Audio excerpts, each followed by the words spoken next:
I recently completed the 75 Hard Challenge, and while you absolutely do not have to do the entire 75 Hard Challenge, I didn't want to gatekeep any information from you because I look better than I've looked in a really long time. I lost fat, I preserved muscle, and honestly, I think I gained some muscle. My glutes are looking pretty fire right now, and I just wanted to let you know exactly what I ate, how I ate, what I worked out, how I worked out, and how I got to this point. So let's get into it. I want to get straight into this video by talking about what you should be eating. A couple weeks ago, I made a video talking about what I wish I knew before I started my fitness journey. And over the past 10 years that I've been on this fitness journey, I've tried a lot of different diets. One of those being if it fits your macros. Now, when you are trying to lose fat, it is important to look at proteins, fats, and carbs that are in your food. But it is very possible for you to hit your protein, carb, and fat intake for the day by eating garbage, which is essentially what if it fits your macros is. You could eat all of the sugar-free, fat-free, light foods that you wanted as long as they fit within your macros. I want you to know that there is more that you need to look at than proteins, fats, and carbs. Those are the things that are going to make the biggest difference in your body composition, but health-wise, we want to look at more than that, and we want to eat whole foods that are nutrient dense because not only are they better for our body, but they satiate us way more than some kind of sugar-free protein bar will. The best way to lose fat is by having a whole food-based, nutrient-dense diet that prioritizes protein, such as chicken, eggs, turkey, salmon, beef, shrimp, even protein powders. Just be careful with some of the protein powders because some of them have a lot of fake sweeteners in them. Personally, I use Truvani. I love Truvani. It is plant-based, but it doesn't taste gross like most of the plant-based ones do. If you're not plant-based, I would suggest something like Optimum Nutrition that's been around for years, and I would suggest trying a basic flavor because a lot of the whey proteins out there, as good as the flavors sound, there's a lot of garbage in them, and some of the chemical sweeteners really disrupt a lot in your body. So in all of your meals, you should be prioritizing protein. I would say about 20 to 30 grams of protein in every single meal. And this depends on your body weight and depends on what your goals are. If you're trying to lose fat and build muscle, or lose fat and tone up, I don't really like that term, but if that's what you're trying to do, then the equation is 1 gram of protein per pound of body weight. Some people say that it's 1 gram of protein per pound of lean body weight, but not a lot of people know what their lean body weight is, so you might as well just do 1 gram of protein per pound of body weight. Really quick, if you haven't subscribed to my channel yet, please subscribe to my channel. If you haven't joined my school community yet, how come? I'm going to link it in the description. It is free. It is a community of like-minded individuals all working to become the best version of themselves. Join that. It's incredible over there. And now let's get back into the video. And I hate to break it to you, I really hate to say this, but if you're trying to lose fat, you really need to cut back on carbs. Personally, I have carbs in the middle of the day, and I probably at this very moment have about 60 to 70 grams of carbs a day, unless it's on a leg day. On a leg day, I'll have about 100 to 120. And if you don't know, it's very simple to see what is in the food that you're consuming. I also talked about this in the video that I made a couple weeks ago about MyFitnessPal and about tracking your macros. I think it can be good and helpful for maybe a week or two, but people get really obsessed with the numbers, and it can do a lot more harm than good. So getting an idea of what is in the food that you're eating, how much protein, fats, carbs you are consuming is important, but obsessing over getting the numbers spot on every single day, unless you're doing a competition, is really unnecessary. You're gonna prioritize protein, cut back on carbs, and the fat kind of depends on the person. But usually I say a moderate amount of fat is good. I usually shoot for about 40 to 50 grams of fat a day. And sometimes it can be way higher. For me, I don't see a huge difference in if I consume a small amount of fat versus a higher amount of fat. And if you don't know, fats are things like oils, olive oil, coconut oil, nut butters, peanut butter, almond butter, cashew butter, regular butter. There's also fat in things like salmon. In things like 80-20 ground beef, it's 80% lean and it's 20% fat, so it's going to have a little bit more fat in it versus if you get the 90% lean and the 10% fat. The yolk of an egg is fats versus the white of the egg is proteins. These are all good fats that you want to incorporate into your diet, but you do want to be cautious of how much you're consuming. Try as best as you can to avoid having snacks in the house. There have been way too many times when I've had Catalina Crunch in the house and it is the only thing that I eat for hours at a time because it's easier than cooking a meal. I would suggest that you have some things that are pre-cooked in the fridge so that you can turn to that instead of going into your snack cabinet and seeing if you have something in there. Even if they're healthy snacks. I have cashews in there. I love to snack on cashews,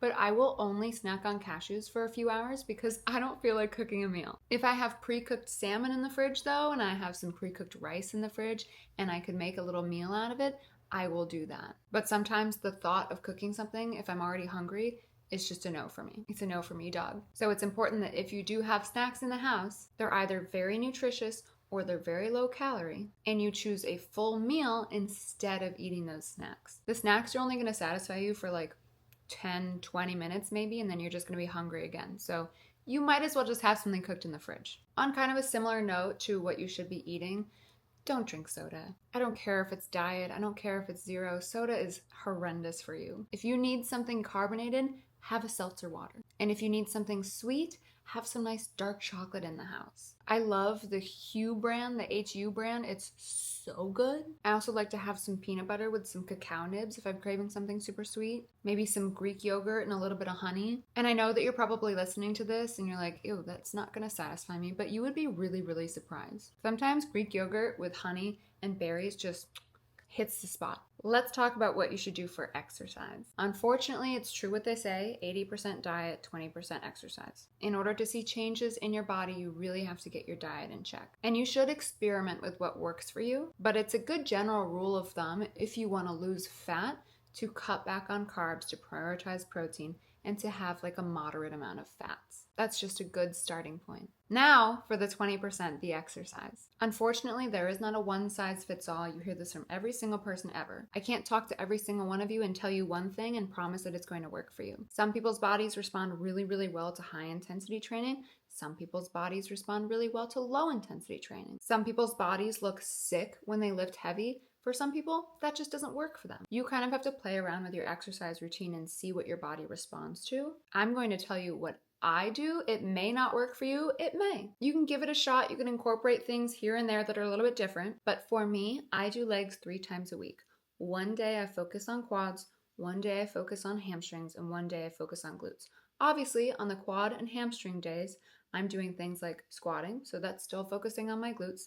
Doing things like RDLs, so that's still focusing on my glutes. But I never want to neglect my quads and my hamstrings just so that I can build up my glutes. And that does go for everybody. There are so many posts that I see of girls talking about how to build your booty, and that's great. However, a lot of them look like they only do hip thrusts and glute isolation exercises. And eventually that's going to cause a huge imbalance. It might end up causing you knee issues. It caused me knee issues because for the longest time, I was like, I don't need to work out my quads specifically. I'm focusing on my posterior chain, which if you don't know is the backside of your body. And I just neglected my quads for years. And then surprise, I got knee issues. And also, surprise, now that I work out my quads, I feel like my body looks a lot more proportionate. And I feel so much stronger. So ladies, even if you feel like you are quad dominant, I felt like I was quad dominant, I promise you, having nice muscular quads looks so good, especially if the backside of your body is built as well. It's just going to look so well-rounded and you are going to feel so strong. So leg day 3 times a week. I don't do any cardio on leg days because my leg days are already pretty intense as they are. Although I will go for a walk on those days or I'll play pickleball on those days. I do 2 upper body days, 1 back and bicep day, 1 shoulders and triceps, and kind of chest day, but I honestly don't really work out my chest, which is not good and I'm not proud to admit, but because I have my boobs done, I just don't really do it because it's mildly uncomfortable. But on the shoulder days, I'll do a little incline shoulder press, so it gets a little bit of chest in there. On those days, usually I will do about 30 to 40 minutes on the Stairmaster. That's if I'm trying to lose fat. And then I work out 7 days a week, so on those other 2 days, I'll either do a full body HIIT circuit. I used to run, but I messed up my knees, so I don't really do that anymore. I'll do an hour on the Stairmaster. Those other 2 days are mostly cardio-based days. And then on those days as well, I'll do abs and I'll stretch. Every single day of the week, I focus on my balance and my stability. On leg days, I do a lot of single leg exercises. I do a lot of pause reps on the single leg exercises. And on the upper body days, I will incorporate balance. I also am a yoga teacher and I practice yoga a lot. So that's something I guess I could add into my exercise routine. I used to do group classes. I lost weight, but I also lost a lot of muscle. I used to do Pilates. I didn't really see a change in my body from that.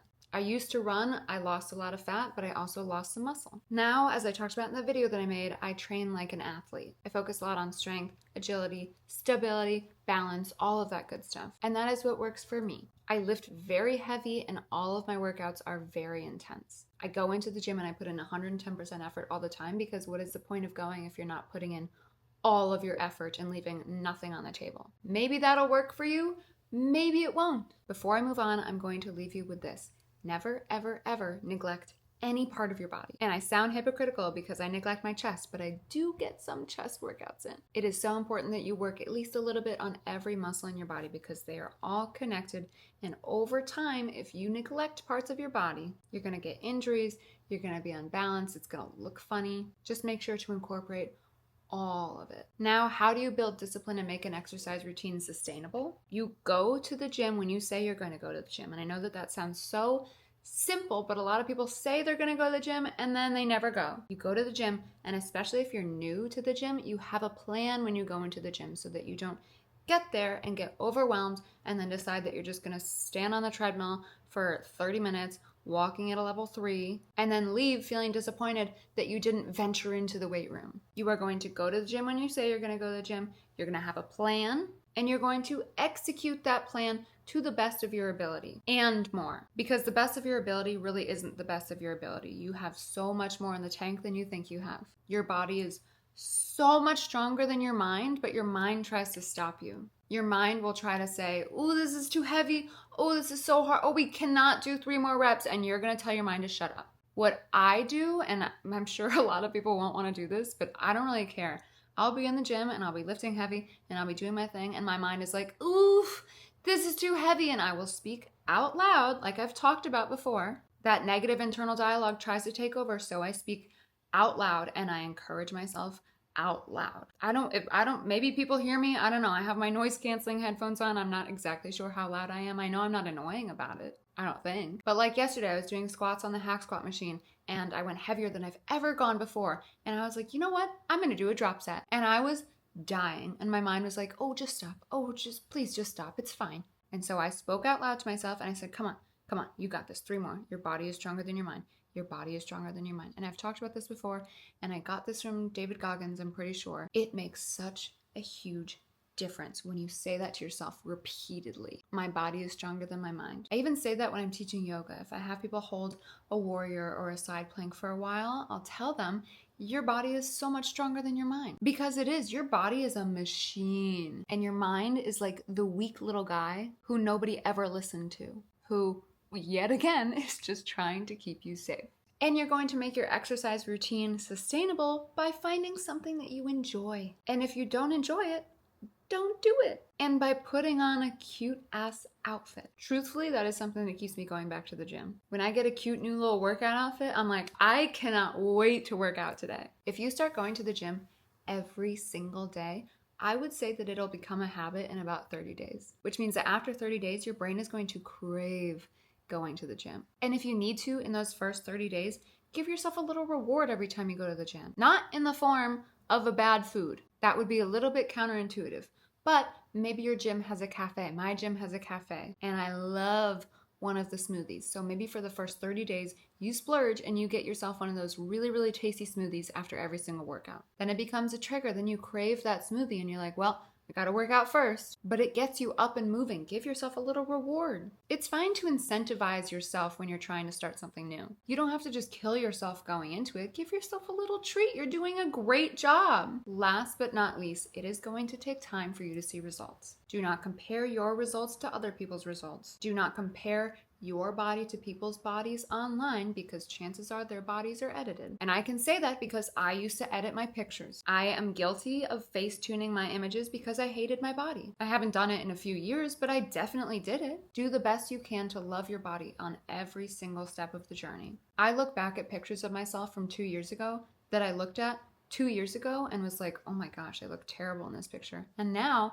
I look at them and I'm like, oh my gosh, wait. My body looks beautiful in that picture. And it's been a process. It's been a journey. I have not always had self-love. I have not always felt that way about my body. There are still times when I look at my body and I pick it apart. But you have to be patient with yourself. You have to always remember how far you've come, because what we're doing is looking at the goal, and that's great and that's beautiful and it's amazing to strive to achieve more. But we also have to respect and appreciate how far we've already come, how much we've already achieved, how much progress we've already made. Even if you're not quite where you want to be yet, whether you're a woman or a man watching this, I guarantee you your body has gotten you through so much. If you're watching this video, that means that you're on your way to starting your fitness journey, which means that you are able-bodied, which is already something to be so grateful for. Work your ass off in the gym, eat clean, whole foods, and give yourself time, patience, and grace, because your body is not going to change overnight. And be okay with your body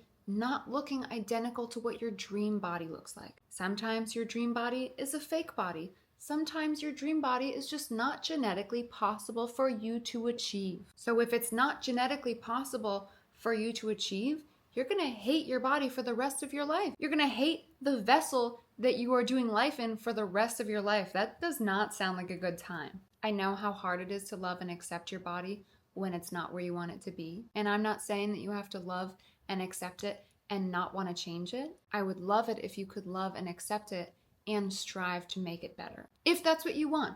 If that's what you want. If you want to love and accept your body and you don't want to change it, then stay right where you are and sure, your body is beautiful. Always strive to be better and achieve more and to look better if that is your goal. But don't give up if it doesn't happen within the time frame that you thought it was going to happen within the time frame that you hoped it would happen within. Physical changes take time. Mental changes take time. Emotional changes take time. Change takes time.